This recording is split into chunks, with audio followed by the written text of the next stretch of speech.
EPR regulations and how they will affect, these regulations will affect Kenyans' lives on a day-to-day basis. So what exactly does this mean for an ordinary Kenyan citizen?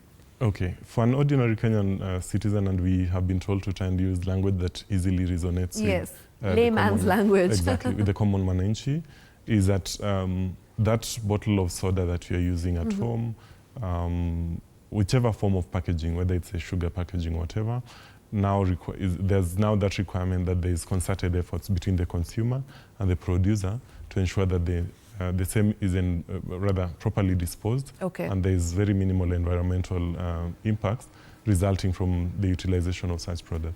So when you read the Sustainable Waste Management Act jointly with the EPR regulations, there are certain requirements that are placed heavily on the producer, but of course at KEPRO level and within the value chain actors level, there's that agreement that the consumer also plays a critical role. Absolutely. So we've coined a term called the extended consumer responsibility, where we're saying, Shiksha at home, you need to dispose of your waste properly.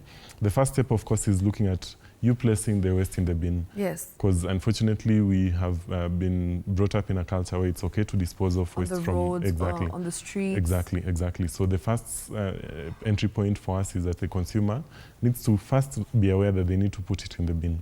Then the next phase of that discussion goes to putting it in the right bin. So segregation of waste at source. You've had the ministry recently talking about gazettement of the color-coded bins and the likes. So that is the intention, where we're saying the consumer must also take responsibility as far as disposal of waste in the right bin is concerned.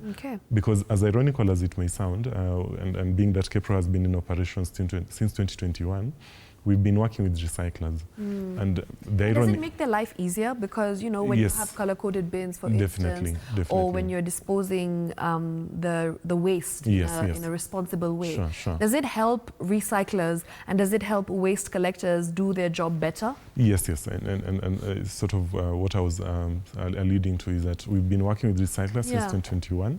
And the ironical statement they make is that we are not getting adequate volumes to our facilities. Yet when you walk around, there's actual litter all over. So yes, the first step is actually what you do at home, at work, and whichever place you are disposing of your waste. The immediate point where you dispose of your waste as mixed waste, where you're combining both food waste, plastic, carton, and whatever, the separation process is only adding more bottlenecks to the recycling process. In addition to that, we need to understand that the recycling process does not necessarily have significant margins from a profit generation point of view. So you adding the complexity of us having to wash the waste in our processing lines only adds to the production cost, and that dissuades recyclers from taking certain volumes, especially where waste is not being segregated at